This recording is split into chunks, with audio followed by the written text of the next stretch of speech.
ചെമ്പരിപ്പൂ സീരിയലിലെ വരാനിരിക്കുന്ന ഒരു എപ്പിസോഡ് റിവ്യൂ വിശേഷങ്ങളിലേക്ക് എല്ലാവർക്കും സ്വാഗതം. അങ്ങനെ നമ്മുടെ ശ്രുതി ദോശ ഉണ്ടാക്കിക്കൊണ്ടിരിക്കുകയാണ്. അങ്ങോട്ടേക്ക് രേവതി വരുന്നുണ്ട്. ശ്രുതി, നീ എന്താ ചെയ്യുന്നുള്ള കാര്യം ചോദിച്ചുകൊണ്ടാണ് വരുന്നത്. അപ്പോഴേക്കും വർഷ പറയുന്നുണ്ട്, ദോശ ചൂടാണ്, മാവൊക്കെ കറക്റ്റ് അളവിലാണ് ഒഴിക്കുന്നത്. പക്ഷെ പാവം എടുക്കുന്ന സമയത്ത് ദോശയുമായിട്ട് അടി ഉണ്ടാക്കിക്കൊണ്ടിരിക്കുകയാണെന്ന് പറഞ്ഞിട്ട് രണ്ടുപേരും ചിരിക്കുകയാണ്. അപ്പോഴേക്കും ശ്രുതിക്ക് ദേഷ്യം വരികയാണ് കേട്ടോ. എന്തിനാ ഇപ്പോൾ ചിരിക്കുന്നത്?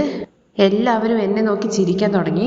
അതല്ല ശ്രുതി, ദോശമാവിന്റെ കട്ടി ഇത്രയും പാടില്ല. പിന്നെ ദോശ ചുടുന്നതിന് മുമ്പായിട്ട് ദോശക്കല്ല് എണ്ണ തേക്കണം. അത് ചെയ്തിട്ടുണ്ടായിരുന്നു എന്നുള്ള കാര്യം രേവതി ചോദിക്കുന്ന സമയത്ത് ഇല്ല എന്ന് പറയാണ് കേട്ടോ. അങ്ങനെ ചെയ്തു കഴിഞ്ഞാൽ പിന്നെ ഇങ്ങനെയല്ലേ വരുള്ളൂ, കുറച്ച് മാറി നിൽക്കുമെന്ന് പറഞ്ഞിട്ട് ദോശക്കല്ലിനകത്ത് എണ്ണയൊക്കെ ഒഴിച്ച് റെഡിയാക്കി കൊടുത്ത്, അതുപോലെ തന്നെ മാവിന്റെ കട്ടിയും കുറച്ച് ഒക്കെ റെഡിയാക്കി കൊടുത്തിട്ട് ചുട്ടോളാൻ വേണ്ടി പറയുകയാണേ. അങ്ങനെ ദോശമാവ് ഒഴിക്കുകയാണ് കേട്ടോ. ഒഴിക്കുന്നത് മൊത്തം ഇങ്ങനെ ഇഡ്ലിക്ക് ഒഴിക്കുന്നത് പോലെ ഒഴിക്കുകയാണ്. എന്താ ചേച്ചി ഇത്? ചേച്ചി മാവ് കുറച്ച് വട്ടത്തിൽ ചുറ്റും എന്നുള്ള കാര്യത്തെക്കുറിച്ച് പറയുകയാണേ. എനിക്ക് ഇങ്ങനെയൊക്കെ ചെയ്യാൻ അറിയുള്ളൂ എന്നുള്ള കാര്യം ശ്രുതി പറയുമ്പോൾ, ഇതിന് ദോശ എന്ന് പറയില്ല, നമുക്ക് വേണമെന്നുണ്ടെങ്കിൽ ഊത്തപ്പം എന്ന് പേരിട്ട് വിളിക്കുക എന്നൊക്കെ പറഞ്ഞിട്ട് ചിരിക്കുകയാണ് കേട്ടോ വർഷ. അതേസമയം ശ്രുതി ആണെന്നുണ്ടെങ്കിൽ പുറത്തുനിന്ന് ശ്രുതി ദോശ റെഡിയായോ എന്നുള്ള കാര്യം ചോദിക്കുകയാണേ. സുദീപ് ദോശ ചുട്ടോണ്ടിരിക്കുകയാണ്, ഇപ്പൊ കൊണ്ടുവരാന്ന് പറയാണേ. അപ്പോഴേക്കും ശ്രുതിക്കരികിൽ നമ്മുടെ ചന്ദ്രമതി വന്നിരിക്കുന്നുണ്ട്. ഹോട്ടലിൽ നിന്ന് വാങ്ങിയ ഭക്ഷണം ഞാൻ കഴിച്ചില്ല, നിങ്ങളുടെയൊക്കെ വാക്കും കേട്ടിട്ട്. ശ്രുതി, എനിക്ക് 2 ദോശ ഉണ്ടാക്കിക്കോ എന്നുള്ള കാര്യം പറയുന്നുണ്ട്. അങ്ങനെ ചന്ദ്രമതി ദോശ ചുടാൻ വേണ്ടി പറയുന്ന സമയത്ത് വർഷ അത് കേട്ടിട്ട് പറയുന്നുണ്ട്, ആന്റി ദോശയല്ല ഊത്തപ്പാണ് എന്നുള്ള കാര്യം ചിരിച്ചും കൊണ്ടാണ് പറയുന്നത്. അപ്പോഴേക്കും ഇത് കേട്ട ശ്രുതിയാണെന്നുണ്ടെങ്കിൽ, ഊത്തപ്പെങ്കിൽ ഊത്തപ്പൻ എന്തെങ്കിലും ഒന്ന് കൊണ്ടുപോവാ, എന്താ ഇത്ര ലേറ്റ് ആവുന്നത്, എനിക്ക് വിശക്കുന്നു എന്നൊക്കെ പറയണേ. ഇവരുടെ സംസാരം എല്ലാം കേട്ടിട്ട് നന്നായിട്ട് നമ്മുടെ വർഷയും അതുപോലെ രേവതി ആസ്വദിച്ച് ചിരിക്കുകയാണ് കേട്ടോ ചെയ്യുന്നത്. ദേ നോക്ക് ശ്രുതി, ദോശ കരിഞ്ഞു പോകുന്നു പറയുന്നുണ്ട്. അങ്ങനെ ഒരു വിധത്തിൽ ദോശ ഉണ്ടാക്കുന്നുണ്ട്. അപ്പോഴേക്കും ചായ റെഡി ആവുന്നുണ്ട് കേട്ടോ വർഷയ്ക്ക് കൊടുക്കാനുള്ള. അതിനകത്ത് പഞ്ചസാര ഇട്ടോ എന്നുള്ള കാര്യം ചോദിക്കുമ്പോൾ ഇല്ല ഇടാ എന്ന് പറഞ്ഞിട്ട് ഉപ്പിന്റെ പാത്രം എടുക്കുകയാണ്.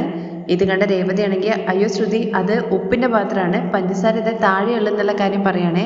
ചായ ഉണ്ടാക്കുന്നതിനിടയ്ക്ക് ശ്രുതി ആണെങ്കിൽ വീണ്ടും ആയില്ലേ ശ്രുതി എന്നുള്ള കാര്യം ചോദിക്കുന്നുണ്ട്. ദാ ഇപ്പൊ വരാൻ ശ്രുതി. അപ്പോഴേക്കും ചായ കൊടുക്കുന്നുണ്ട് കേട്ടോ വർഷയ്ക്ക്. വർഷ അത് കുടിച്ചിട്ടാണെന്നുണ്ടെങ്കിൽ വായ വെക്കാൻ കൊള്ളില്ലാത്ത ചായ. അപ്പോഴേക്കും ഒരു വിധത്തിൽ ചട്നി ഉണ്ടാക്കിയിട്ട് ദോശയും ചട്നിയും കൂടി കൊണ്ടുപോയി കൊടുക്കുകയാണ് അമ്മയ്ക്കും മോനും. ദോശ ഒരു വിധത്തിലൊക്കെ കഴിക്കുന്നുണ്ട് കേട്ടോ. പക്ഷേ ചട്നിയാണെന്നുണ്ടെങ്കിൽ ഏറ്റുപോണ്ട് വായ വെക്കാൻ വേണ്ടി പറ്റുന്നില്ല. അതിൻ്റെ ഇടയ്ക്ക് രേവതിയാണെന്നുണ്ടെങ്കിൽ ഞാൻ പോട്ടെ എന്ന് പറഞ്ഞിട്ട് പോകാൻ വേണ്ടി ശ്രമിക്കുമ്പോൾ വർഷ പറയുന്നുണ്ട്, നിക്ക് കുറച്ചു നേരം കൂടി നമുക്ക് ആസ്വദിക്കാം എന്നുള്ള കാര്യം. അങ്ങനെ അടുക്കളയിൽ തന്നെ പിടിച്ചു നിർത്തുകയാണ് കേട്ടോ രേവതിയെ വർഷ. തുടർന്ന് വർഷ ശ്രുതി അടുക്കളയിലേക്ക് വരുമ്പോൾ ചോദിക്കുന്നുണ്ട്, ഇതെന്താണ് എന്നുള്ള കാര്യം. നീ ചായയല്ലേ ചോദിച്ചത്? അതെ, ഞാൻ ചായയാണ് ചോദിച്ചത്. പക്ഷെ ഇതിനെന്താ പറയാ, കഷായം എന്നൊക്കെ വേണമെന്നുണ്ടെങ്കിൽ പേരിട്ട് വിളിക്കാം. ചേച്ചി ഇതൊന്ന് കുടിച്ചു നോക്കുക എന്നുള്ള കാര്യം പറയാണ് കേട്ടോ. ചേച്ചി ഉണ്ടാക്കുന്നത് പോലെ ടീ ഉണ്ടാക്കാനാണ് ഞാൻ പറഞ്ഞത്, പക്ഷെ അവരെന്താ ഉണ്ടാക്കിയെന്ന് അവർക്ക് തന്നെ അറിയില്ല എന്ന് പറയണേ. വർഷ, നിനക്കിപ്പോൾ ചായയല്ലേ വേണ്ടത്, ഞാൻ ഉണ്ടാക്കി തരാം എന്ന് പറഞ്ഞിട്ട് രേവതി ചായ ഉണ്ടാക്കി കൊടുക്കുകയാണേ. അപ്പോഴേക്കും അവിടുന്ന് 2 പേർക്കും ദോശയും ചട്നിയും കഴിക്കാനേ വേണ്ടി പറ്റുന്നില്ല കേട്ടോ. ശ്രുതി അരികിലേക്ക് ചെന്നിട്ട് എന്താ ആൻറ്റി എന്നുള്ള കാര്യം ചോദിക്കുകയാണേ. എന്തായാലും എനിക്ക് ഇതൊന്നും വേണ്ട, ഒരു ഗ്ലാസ് പാല് ചൂടാക്കി തന്നാൽ മതി എന്ന് പറഞ്ഞിട്ട് അവിടുന്ന് എണീറ്റ് പോവാണ്. വിശന്നിട്ട് വന്നതാണ് ഞാൻ, പക്ഷേ ഇത് കഴിക്കാൻ പറ്റുമെന്ന് തോന്നുന്നില്ല, എന്തായാലും ഞാൻ പുറത്തുനിന്ന് ഓർഡർ ചെയ്ത് കഴിച്ചോളാം എന്ന് പറഞ്ഞിട്ട് ശ്രുതി അവിടുന്ന് എണീറ്റിട്ട് പോവുകയാണ് കേട്ടോ. അങ്ങനെ ആകെ കലി തുള്ളിയിട്ട് അവര് കഴിച്ച പാത്രമൊക്കെ എടുത്തിട്ട് അടുക്കളയിൽ കൊണ്ടുവയ്ക്കുകയാണ്. അങ്ങനെ ശ്രുതി ആകെ പെട്ട അവസ്ഥയിൽ കൈയും കെട്ടിയിട്ട് അടുക്കളയിൽ ഇങ്ങനെ നിൽക്കുമ്പോൾ നമ്മുടെ രേവതി ചോദിക്കുന്നുണ്ട്, ശ്രുതി നിന്റെ അടുത്ത് ഞാനൊരു കാര്യം ചോദിച്ചോട്ടെ എന്നുള്ള കാര്യം. എന്താ, നിനക്ക് ഞാൻ എന്തെങ്കിലും ഉണ്ടാക്കി തരണമെന്ന് ചോദിക്കണേ. ഏയ് അതല്ല, ശ്രുതി ഒരുപാട് കടം മേടിച്ചിട്ടുണ്ടല്ലേ എന്നുള്ള കാര്യം ചോദിക്കണേ. എന്താ അങ്ങനെ ചോദിച്ചത്? ഏയ് അതല്ല, നിങ്ങൾ ആരുടെ നിന്നൊക്കെ കടം മേടിച്ചിട്ടുണ്ട്? എന്താ രേവതി, ഞാൻ ആരുടെ നിന്ന് മേടിച്ചു എന്നാ? ഒരു പലിശക്കാരന്റെ പേര് പറഞ്ഞിട്ട് അയാളുടെ അടുത്ത് പലിശയ്ക്ക് മേടിച്ചിട്ടില്ലേ എന്നുള്ള കാര്യം ചോദിക്കുമ്പോൾ ശ്രുതി ആകെ ഞെട്ടിത്തരിക്കുന്നുണ്ട് കേട്ടോ. അത് രേവതിക്ക് എങ്ങനെ അറിയാന്നുള്ള കാര്യം ചോദിക്കുന്നുണ്ടേ.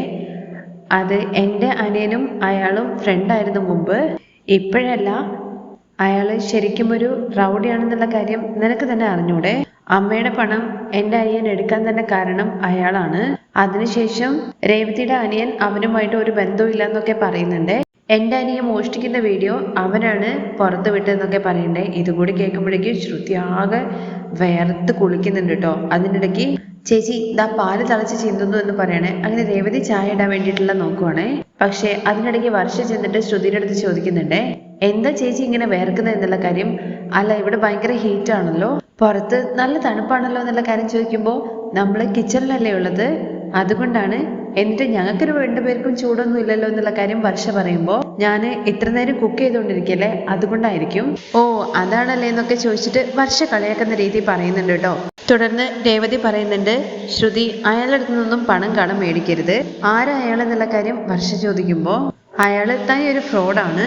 അപ്പോഴേക്കും വർഷം നമ്മുടെ ശ്രുതിയുടെ അടുത്ത് പറയുന്നുണ്ട്, നിങ്ങൾ ഓൾറെഡി ഒരാളുടെ അടുത്ത് പറ്റിക്കപ്പെട്ടിട്ടുണ്ട്. അയാൾ 30 ലക്ഷമായിട്ട് പോയി. ഇനിയും വീണ്ടും വീണ്ടും ഇങ്ങനത്തെ ഓരോരോ പ്രശ്നങ്ങൾ ചെന്ന് ചാടരുതെന്ന് പറഞ്ഞ് ഉപദേശിക്കുകയാണ്. ഇങ്ങനെ പലിശയ്ക്ക് കടം മേടിച്ചിട്ട് അവസാനം പലിശ കൊടുക്കാൻ വേണ്ടി പറ്റാത്ത അവസ്ഥയായിട്ട് സൂയിസൈഡ് ചെയ്ത ആൾക്കാർ വരെ ഉണ്ടെന്നൊക്കെ പറയുന്നുണ്ട് കേട്ടോ. കെയർഫുൾ ആയിട്ടിരിക്കാനൊക്കെ പറയുന്നുണ്ട്. അയാൾ ഒരു ഫ്രോഡാണ്, അയാളുടെ അടുത്ത് നിന്ന് ഒരിക്കലും പണം വാങ്ങരുത്, അയാൾ ദ്രോഹിയാണെന്നൊക്കെ രേവതി പറയണേ. ഇതൊക്കെ കേൾക്കുമ്പോഴേക്കും നമ്മുടെ ശ്രുതിക്ക് ആകെ തലയ്ക്ക് ഭ്രാന്ത് പിടിച്ച അവസ്ഥയാവുന്നുണ്ട്. എന്നിട്ട് അവസാനം രണ്ടുപേരുടെയും ഉപദേശത്തിന് നന്ദി എന്ന് പറഞ്ഞിട്ട് അവിടുന്ന് പോവാണേ. അവൾ പോയി കഴിഞ്ഞതിന് ശേഷം വർഷ രേവതിയുടെ അടുത്ത് ചോദിക്കുന്നുണ്ട്, ഇവള് താങ്ക്സ് ശരിക്ക് പറഞ്ഞതാണോ അതോ മറ്റുള്ളവരെ കളിയാക്കുന്ന രീതി പറയുന്നതാണോ എന്നുള്ള കാര്യം മനസ്സിലാവുന്നില്ലല്ലോ എന്ന് പറയുമ്പോൾ എന്തൊക്കെയാണെങ്കിലും നമ്മൾ അവളുടെ നല്ലതിന് വേണ്ടിയിട്ടല്ലേ പറഞ്ഞെന്നുള്ള കാര്യം ചോദിക്കുകയാണ് രേവതി. അതെ, പക്ഷെ അയാളെക്കുറിച്ച് പറഞ്ഞത് കേട്ട് ഉടനെ തന്നെ ചേച്ചിയുടെ മുഖമൊക്കെ ആകെ വേർത്തു, ആകെ ടെൻഷനായിട്ടുണ്ട്. ഇനി വീണ്ടും ഈ ചേച്ചിയും സുധേട്ടനും എവിടെയെങ്കിലും പോയി പറ്റിക്കപ്പെടാണ്ടിരുന്നു കഴിഞ്ഞാൽ നല്ലതെന്ന് പറഞ്ഞിട്ട് വർഷം അവിടെ നിന്ന് പോവാണ് കേട്ടോ. ഇതേ സംസാരം തന്നെ ശ്രീകാന്തിൻ്റെ അടുത്ത് നമ്മുടെ സച്ചിയും പറയുന്നുണ്ട് കേട്ടോ. ഇയാളുടെ അടുത്താണ് പണം മേടിച്ചെന്നുള്ള കാര്യം കേൾക്കുന്ന ഉടനെ തന്നെ ശ്രീകാന്ത് തിരിച്ചു വയ്ക്കുന്നത്, ഈ ചേച്ചി വലിയ വീട്ടിലെ പെണ്ണാണെന്നല്ലേ പറഞ്ഞത്, പിന്നെ എന്തിനാണ് ഇങ്ങനെ കടം മേടിക്കുന്നത്? ഇങ്ങനെ വലിയ വീട്ടിലുള്ള ആൾക്കാരാണ് ഒരുപാട് കടം മേടിക്കുക, വലിയവരാണെന്ന് കാണിക്കാൻ വേണ്ടിയിട്ടാണ് ഇവർ കടം മേടിക്കുന്നത്. ആ സമയത്താണ് കേട്ടോ നമ്മുടെ സുധി പുറത്തേക്ക് ഇറങ്ങി വരുന്നത്. അവൻ വരുന്നുണ്ട്, ചോദിക്കാൻ വേണ്ടി പറയാണ്. അങ്ങനെ സുധി വരുന്ന സമയത്ത് ചോദിക്കുകയാണ്, ഏട്ടനും ചേച്ചിയും ഒരുപാട് ആൾക്കാരിൽ നിന്ന് കടം മേടിച്ചിട്ടുണ്ടല്ലേ എന്നുള്ള കാര്യത്തെക്കുറിച്ച്. ഞങ്ങൾ ഇതിനെ കടം മേടിക്കുന്നത് ഞങ്ങളുടെ പണമല്ലേ ഓരോരുത്തർ പറ്റിക്കപ്പെട്ടിട്ട് കൊണ്ടുപോകുന്നത്, അതിനിപ്പോൾ എന്ത് ചെയ്യാനാടാ, നീ ചെയ്തതല്ലേ നിനക്ക് തിരിച്ചു കിട്ടുള്ളൂ എന്നുള്ള കാര്യം സച്ചി ചോദിക്കുന്നുണ്ടേ. നമ്മൾ എന്താണോ ചെയ്യുന്നത് അത് തന്നെ നമുക്ക് തിരിച്ചു കിട്ടുള്ളൂ എന്നുള്ള കാര്യത്തെക്കുറിച്ച്. അവൻ നമ്മുടെ പണം എടുത്തിട്ട് പോയി, അവന്റെ പണം വേറെ ആൾ എടുത്തോണ്ട് പോയി, അത്രേ ഉള്ളൂ. ഇവന്റെ കളിയാക്കൽ കേൾക്കാൻ വേണ്ടിയിട്ടാണോ നീ എന്നെ വിളിച്ചത്? അതൊന്നുമല്ല ഏട്ടത്തി, ആ റൗഡീൻ്റെ അടുത്ത് നിന്ന് കടം മേടിച്ചിട്ടുണ്ടോ? ആര്, ശ്രുതിയോ? റൗഡിയുടെ അടുത്തുനിന്നോ? അതേടാ, ആ പലിശക്കാരനുണ്ടല്ലോ, ആ ഫേക്ക് വീഡിയോ പ്രചരിപ്പിച്ച അവനില്ലേ, അവനാണ്. അവൻ പലിശയ്ക്ക് പണം ഓടിക്കുന്ന ആളാണ്. അവന്റെ അടുത്തുനിന്ന് ഏട്ടത്തി കടം മേടിച്ചിട്ടുണ്ട്. ശ്രുതി എന്തിനാ അവരുടെ നിന്നൊക്കെ കടം മേടിക്കുന്നതെന്ന് ശ്രുതി ചോദ്യം പോലെ ചോദിക്കാണ് കേട്ടോ. അപ്പോഴേക്കും അവർക്ക് മനസ്സിലാവുന്നുണ്ട് ശ്രുതിക്കൊന്നും അറിയില്ല എന്നുള്ള കാര്യം. അതെ ഏട്ടത്തി, അയാളുടെ അടുത്ത് കടം മേടിച്ചിട്ടുണ്ട്. നിന്നോട് ആരാ പറഞ്ഞെന്നുള്ള കാര്യം ചോദിക്കുമ്പോൾ സച്ചേട്ടനാന്ന് പറയണേ. ഇവൻ പറഞ്ഞതൊക്കെ നീ വിശ്വസിക്കാൻ വേണ്ടി നടക്കുവാണോ? ഇവൻ ആവശ്യമില്ലാത്ത ഓരോ പ്രശ്നങ്ങൾ ഉണ്ടാക്കാൻ വേണ്ടി ശ്രമിക്കുകയാണ്. ഞാനേ പ്രശ്നം ഉണ്ടാക്കാൻ വേണ്ടിയിട്ടില്ല, നീ വീണ്ടും പോയിട്ട് ഏതെങ്കിലും കുഴി ചാടണ്ടെന്ന് വിചാരിച്ചിട്ട് പറഞ്ഞതാണ്. ഡാ, ശ്രുതി കടം മേടിച്ചു എന്നുള്ള കാര്യം നിനക്ക് എങ്ങനെ അറിയുന്നത്? രേവതി ചേച്ചിയുടെ അനിയൻ ആ ചിട്ടിയുടെ കൂടെ അല്ലായിരുന്നോ കുറച്ചു നാൾ ജോലി ചെയ്തിട്ടുണ്ടായിരുന്നത്? അവൻ കണ്ടിട്ടുണ്ട്.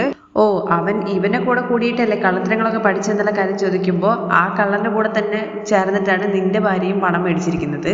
പണത്തിന്റെ കാര്യത്തിൽ ഏട്ടനും ഏട്ടത്തിയും തെറ്റായ രീതിയിലാണല്ലോ പോയിക്കൊണ്ടിരിക്കുന്നത്. കുറച്ച് കെയർഫുൾ ആയിരിക്കുന്നത് നല്ലതാണ്. ഈ റൗഡീസിന്റെ അടുത്തൊക്കെ പോയിട്ട് കടം മേടിച്ചാല് പിന്നെ ആ ചിട്ടിയുടെ അടുത്ത് ഇവൻ വർക്ക് ചെയ്തുകൊണ്ടിരുന്നത് അവൻ കള്ളനാന്ന് മനസ്സിലായിട്ടല്ലേ? ഇവന്റെ അനിയനാണെന്നുണ്ടെങ്കിൽ അതിനും വലിയ കള്ളൻ എന്നൊക്കെ പറയാനുണ്ട് സുധി. അവൻ കള്ളനാണെന്നുള്ള കാര്യം നാട്ടിലുള്ള എല്ലാവർക്കും അറിയാം. അവന്റെ അടുത്ത് പോയിട്ടല്ലേ നിന്റെ ഭാര്യയും കടം മേടിച്ചത്? അതിരിക്കട്ടെ, നിനക്കറിയോ അവൾ അവിടെ പോയി കടം മേടിച്ച കാര്യം? അത് ചോദിക്കുന്ന സമയത്ത് സുധിക്ക് തിരിച്ചൊന്നും പറയാനില്ല കേട്ടോ. ഒരു തവണയല്ലടാ, 2-3 തവണ മേടിച്ചിട്ടുണ്ട്. കോടീശ്വരൻ വീട്ടിലെ പെണ്ണ് എന്തിന് കടം മേടിക്കണം?